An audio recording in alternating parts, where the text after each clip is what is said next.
Hi guys! Welcome back sa aking channel. So for today's video, ituturo ko naman po kung paano maglagay ng suggested video or yung tinatawag na cards. So ano nga po ba yun? So eto po yun siya, ganito. Dito po yun makikita sa ating video. Halimbawa, magpi-play po ako ng isang video ko. Yung ano lang, hindi mahaba. So halimbawa, magpi-play po ako ng video ko. Tapos dito yun siya makikita guys sa taas. May nakalagay po dyan na suggested video and then makikita nyo po yung title ng video nyo. So dyan po sa taas. So paano nga ba yun lagyan? So wala pa siyang nakalagay dyan guys kasi nga po first time ko pa pong maglagay ngayon ng cards. So paano siya ilagay? So ganito po yun guys. Punta po tayo sa ating Google Chrome. Ayan, click lang po natin yung YouTube. Kung nakalagin na po yung account niyo, and make sure po dito sa may 3 dots sa taas, and kailangan po naka-check yung desktop site.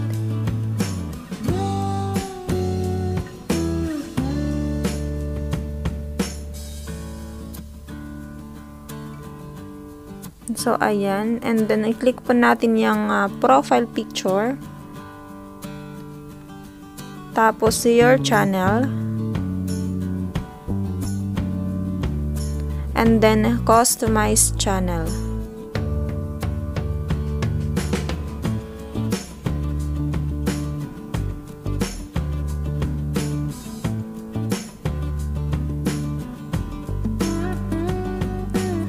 Tapos click po natin dito sa left side etong icon na to para lalabas yung mga content or yung mga upload natin na video.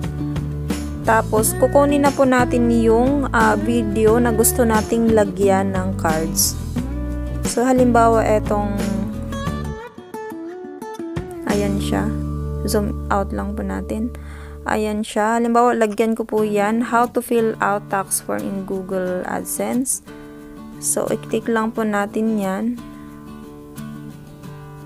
And then, click po natin yung pencil.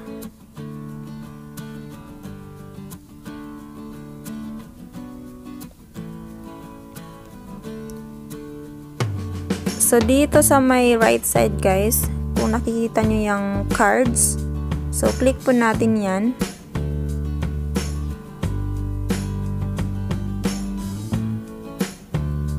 So, dito na po tayo sa ating video.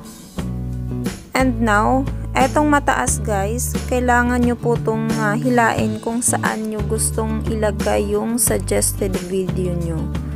So, halimbawa dito sa 1 minute or 30 seconds.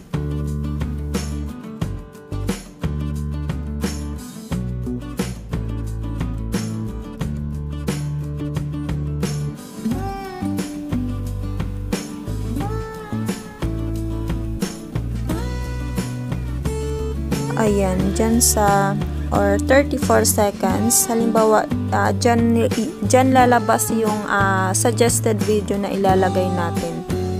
So, kapag nakapwesto na po dyan sa 34 seconds, and then dito sa taas, dito sa ayang video, playlist, or channel, or link.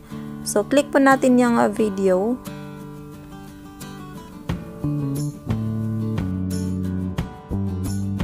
And now, kukunin na po natin yung video na gawin nating suggested video or cards. So, halimbawa, etong latest ko. So, ayan. Automatic na po siyang nakalagay dito.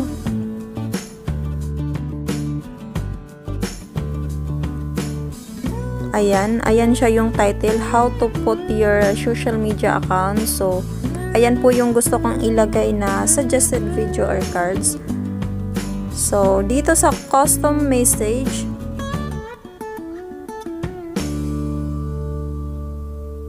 ayan, pindutin nyo po yan and then pwede nyo pong lagyan ng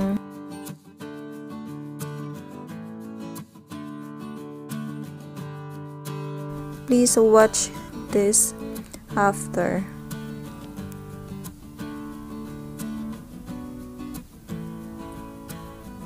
Tapos dito po sa teaser text, ayan, ilagay nyo lang po yung title ng suggested video nyo or yung cards.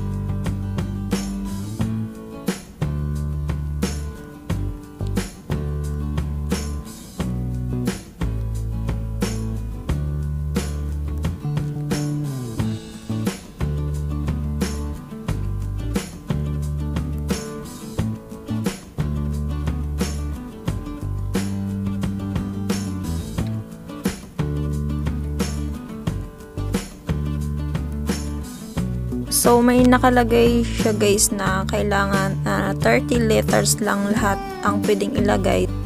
So, kung pwede nyo baguhin yung title ng suggested video ninyo, is pwede naman po siya. Basta related lang po dun sa nilagay nyong video.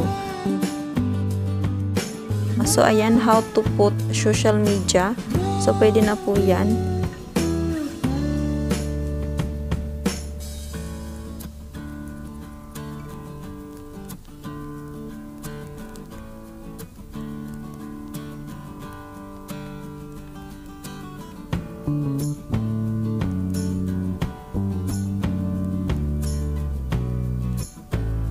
So, kapag lalagyan ko pa po siya ng Word na accounts is magre-read na po siya kasi lampas na po siya ng 2 letters. So, kasi 30 letters lang po yung allowed. So, pwede na po yung how to put social media. Basta related lang po dun sa title ng video ninyo. And kapag okay na po, nalalagyan na po natin ng custom message and teaser text. Click na lang po natin itong save.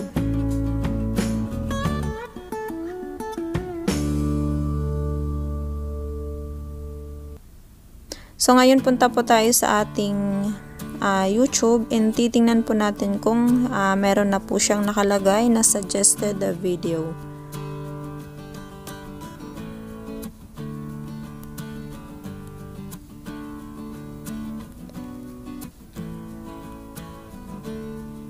So, eto po yung nilagyan ko guys.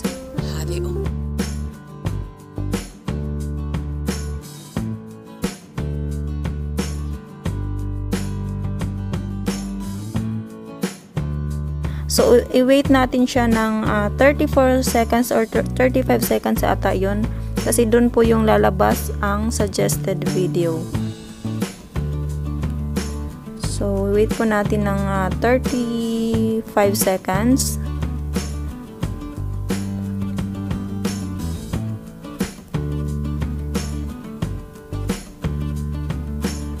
So, ayan siya guys. Lumabas na po yung how to put a social media. So, ganun lang guys maglagay ng cards or suggested video sa ating content. So, ayun lang guys. Sana may natutunan na naman kayo sa aking tutorial ngayong araw. At sana patuloy nyo pa po akong suportahan sa aking susunod pang tutorial. And don't forget to like, share, comment, and subscribe my YouTube channel, Xianderlee TV. And also hit the bell button para updated kayo sa mga bago kong upload na video. Thank you so much guys. See you on my next video.